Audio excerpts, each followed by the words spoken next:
Hey everybody, Peter Zeihan coming to you from Colorado. The big news over the weekend is that a Hong Kong court has ruled that China's largest property development group, Evergrande, is bankrupt and needs to be broken up.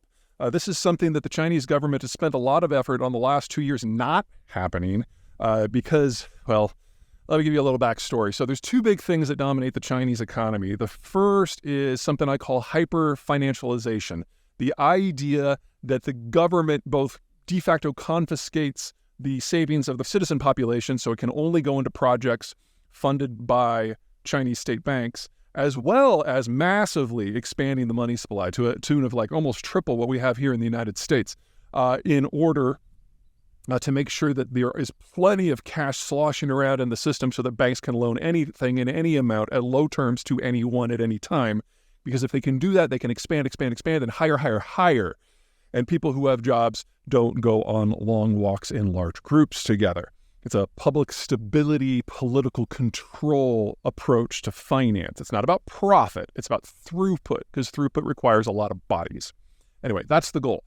In that sort of situation, you get two things. Number one, you get companies like Evergrande who gorge on all this bottomless supply of debt to build, even if there's no demand. Second, you get a population who knows that their private savings is almost worthless because the Chinese government is forcing them to keep it in the state banks. And they want to put it into a hard asset that preferably the state can't control. And if they can't get their money out of the country, then the next best thing is a hard asset in the country, which typically is property. So you get people pooling their private savings in order to buy condos.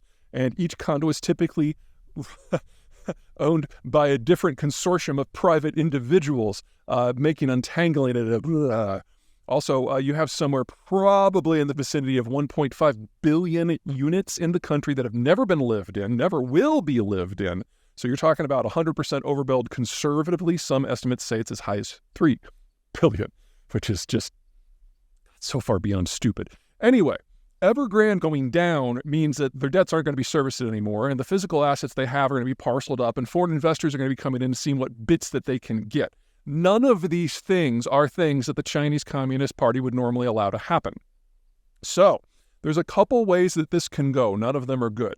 Option number one is we follow a Western-style bankruptcy and restitution program where this system is broken up, and a lot of their assets are sold at pennies, maybe dimes on a dollar, and it just goes away.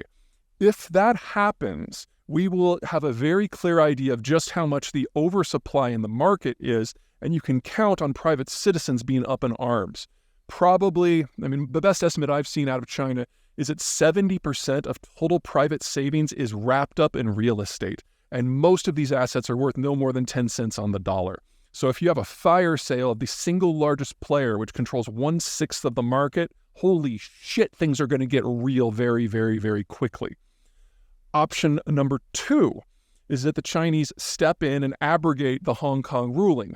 Now, legally, this cannot happen, but the Chinese Communist Party is not really big on legal details when it comes to Hong Kong in particular, and I have no doubt that they could stick their noses in that. If that happens, then Evergrande goes on some sort of state drip, and everything with the system just kind of limps on, with the understanding now that Hong Kong has no legal authority over its own holdings, which will start an exodus of what few international firms are still there.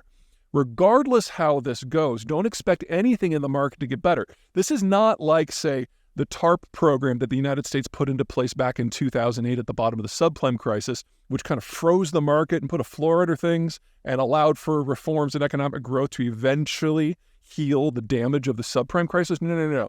This is a one-off decision that is not just holding back one rock from rolling down the hill. Evergrande may be the biggest player in this market, but it is by far not the only one that has been doing stupid things like this, building condos that have no demand or running it like a Ponzi scheme. Every development company in the country basically operates this way, and the second and third largest players in the industry are state-owned. So you can count on the Chinese government not using this as an opportunity to break with the old model and put into place something sustainable. And even if all of a sudden this place were run by a bunch of Austrian economists, it's too late. Housing demand, legitimate housing demand for houses that people actually live in, is dominated by people aged 20 to 45. people who were starting out. Well, 45 years ago, the Chinese government instituted the one-child policy.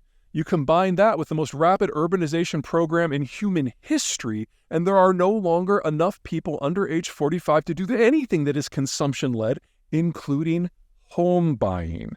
So there is no path out of this that follows any pattern that we have established in a market environment, which leads us to political and social outcomes where the market economics are just atrocious and getting worse by the day, with a government that is becoming ever more nervous about the state of the economy and the loyalty of its population. I don't want to say anything overly dramatic, as like this is where it all starts to fall apart, because we've had a lot of things like that go down in the last 18 months. But this cuts to the core of what enables the average citizen to actually support the government.